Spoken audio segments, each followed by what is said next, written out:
কেমন থাকবে আগামী 5 দিনের আবহাওয়া? মৌসুমী নিম্নচাপ অক্ষরেখার তার স্বাভাবিক অবস্থানের থেকে কিছুটা উত্তরে অবস্থান করছে। ওটা আপাতত রাজস্থানের গঙ্গানগর থেকে শুরু করে মণিপুর পর্যন্ত বিস্তৃত রয়েছে।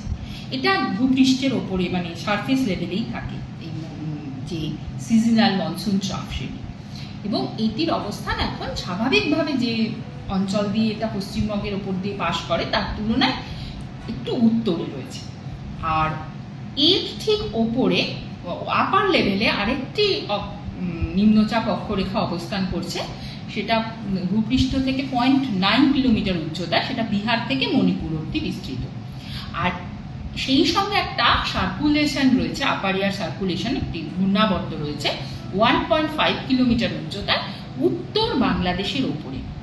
তো এই তিনটির প্রভাবে, এই তিনটিই রয়েছে যা স্বাভাবিকভাবে যে মানে মৌসুমী অক্ষরেখার যে পজিশন তার তুলনায় উত্তরে রয়েছে মৌসুমী অক্ষরেখা, এবং এই বাকি যে দুটি সিনপটিক কন্ডিশনের কথা বললাম সেটারও যা পজিশন সেই অনুযায়ী উত্তরবঙ্গে ভারী বর্ষণের সম্ভাবনাটা বা বেশি বৃষ্টিপাতের সম্ভাবনাটা বেশি থাকছে। এবং দক্ষিণবঙ্গের ক্ষেত্রেও দক্ষিণবঙ্গের যে জেলাগুলি উত্তরবঙ্গ সংলগ্ন সেই জেলাগুলিতে বৃষ্টির সম্ভাবনা বেশি, বৃষ্টির সম্ভাবনাটা বেশি। কিন্তু মোটামুটিভাবে এখন যা সিনপটিক সিচুয়েশন তাতে দুই বঙ্গেরই প্রত্যেকটি জেলায় আগামী 7 দিন হালকা থেকে ভারী বৃষ্টি, এই হালকা থেকে মাঝারি বৃষ্টি পাবে। হালকা থেকে মাঝারি বৃষ্টি মোটামুটিভাবে দক্ষিণবঙ্গের ক্ষেত্রে আগামী 3 দিন মোটামুটিভাবে সমস্ত জেলাতে সর্বত্রই হবে ওয়াইড স্প্রেড বৃষ্টি আগামী 3 দিন। দক্ষিণবঙ্গের ক্ষেত্রেও হবে, উত্তরবঙ্গের ক্ষেত্রেও হবে হালকা থেকে মাঝারি। আর তারপরে দক্ষিণবঙ্গের ক্ষেত্রে তার পরবর্তী 2 দিনে আবার ফেয়ারলি ওয়াইড স্প্রেড হয়ে আবার পরের 2 দিনে আবার ওয়াইড স্প্রেড বৃষ্টির সম্ভাবনা। আর উত্তরবঙ্গের ক্ষেত্রে আপাতত প্রথম 4 দিনই ওয়াইড স্প্রেড হালকা থেকে মাঝারি বৃষ্টির সম্ভাবনা থাকছে, তারপরে পরবর্তী 3 দিনে ফেয়ারলি ওয়াইড স্প্রেড বৃষ্টির সম্ভাবনা থাকছে। এবার আসছি উত্তরবঙ্গে কোন কোন জেলায় ভারী বৃষ্টির সম্ভাবনা রয়েছে আগামী কয়েকদিনে। প্রথমে বলে রাখি, ভারী বৃষ্টির বা অতি ভারী বৃষ্টির যা সম্ভাবনা সবই হচ্ছে আইসোলেটেড ভাবে 1-2 জায়গায়। প্রত্যেকটি জেলায় যা নাম বলবো সবই হচ্ছে 1-2 জায়গায়। উত্তরবঙ্গের ক্ষেত্রে ভারী থেকে অতি ভারী বৃষ্টির সম্ভাবনা রয়েছে আজকে 11ই জুলাই জলপাইগুড়ি, আলিপুরদুয়ার ও কোচবিহার জেলাতে, এবং বাকি সমস্ত জেলাতেই ভারী বৃষ্টির সম্ভাবনা 1-2 জায়গায় রয়েছে। 12ই জুলাই ভারী বৃষ্টির সম্ভাবনা হিমালয় সংলগ্ন 5টি জেলাতেই, এবং ভারী থেকে অতি ভারী বৃষ্টির সম্ভাবনা হিমালয় সংলগ্ন 5টি জেলাতেই, এবং ভারী বৃষ্টির সম্ভাবনা বাকি 3টি জেলায়, মালদা, নর্থ সাউথ দিনাজপুর।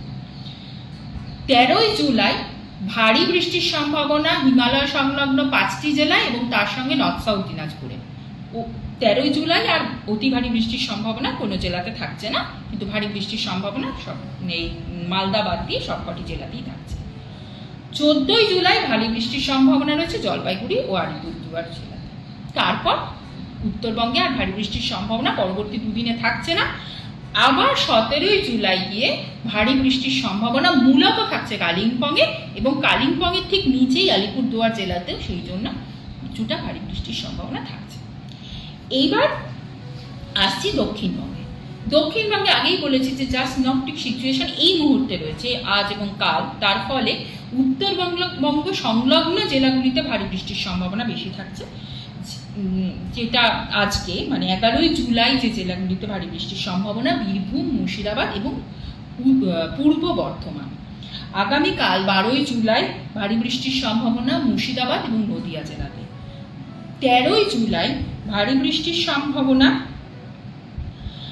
একটু সিনপটিক সিচুয়েশনটা চেঞ্জ হচ্ছে, তার জন্য 13ই জুলাই ভারী বৃষ্টির সম্ভাবনাটা পশ্চিমের জেলাগুলিতে বাড়ছে, মানে পুরুলিয়া, ইস্ট ওয়েস্ট বর্ধমান, বীরভূম, বাঁকুড়া এবং ওয়েস্ট বর্ধমান জেলা। তারপর দক্ষিণবঙ্গে পরবর্তী 2 দিনে আবার ভারী বৃষ্টির সম্ভাবনা থাকছে না, কিন্তু হালকা থেকে মাঝারি বৃষ্টির সম্ভাবনা থাকছে, প্রত্যেকটি জেলাতেই থাকছে, এবং মোটামুটি বিস্তারটাও ভালোই থাকছে। 16 তারিখ যেদিন রথযাত্রা আছে ওই দিনকে সিনপটিক সিচুয়েশন যা দাঁড়াবে তাতে কোস্টাল ডিস্ট্রিক্টগুলোতে আবার ভারী বৃষ্টির সম্ভাবনা তৈরি হচ্ছে, মানে east west Midnapore, south 24 Pargana, north 24 Pargana, Howrah, এই জেলাগুলিতে ভারী বৃষ্টির সম্ভাবনা থাকছে। এবং 17 তারিখে ভারী বৃষ্টির সম্ভাবনা থাকছে ওই একই কোস্টাল ডিস্ট্রিক্টগুলোতে, south 24 Pargana, east west Midnapore, Jhargram, Bankura ইত্যাদি জেলা, এই জেলাগুলিতে ভারী বৃষ্টির সম্ভাবনা থাকছে। কলকাতাও বা তার পার্শ্ববর্তী অঞ্চলে আগামী 7 দিনই মেঘলা আকাশ থাকবে, সাধারণত মেঘলা আকাশ, এবং হালকা থেকে মাঝারি বৃষ্টির সম্ভাবনা প্রত্যেক দিনই থাকছে, 1-2 পশলা করে বৃষ্টির সম্ভাবনা প্রত্যেক দিনই থাকছে।